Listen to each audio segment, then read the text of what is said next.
सध्या किती दूध जात आहे तुमच्याकडं? आता सध्या आमचं 150 लिटर दूध जात आहे. गाय आता 1-2 महिन्याच्या गाभण आहे.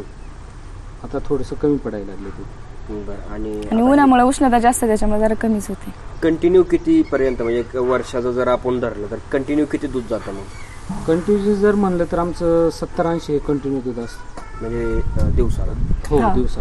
दिवसाला. आणि मग ज्या गायी आहेत आता त्या गाभण काळात त्यांची काय काळजी घेतली पाहिजे, किंवा ज्या गायी आपल्या वातावरणात तयार झालेल्या, काही लोक दुसरे कडून गायी आणतात बाहेरच्या राज्यातून, तर तुम्हाला काय असा अनुभव आहे का?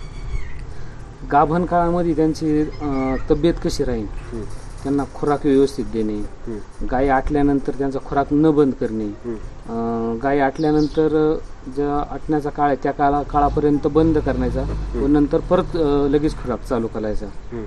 तर त्याच्यात आम्ही ज्या कांडी आहेत त्या काळातल्या, गाभण काळातल्या त्या कांडी देतो. गर्भिणी म्हणून कांडी आहेत आम्ही त्या देतो. त्या कांडी देतो आणि गायांना चांगल्या प्रकारचं खाद्य त्या टायमाला देतो. पौष्टिक आहार दिल्यामुळे पौष्टिक आहार दिल्यामुळे त्यांची तब्येत राहते आणि पुढे दूध द्यायला त्यांना त्रास होत नाही.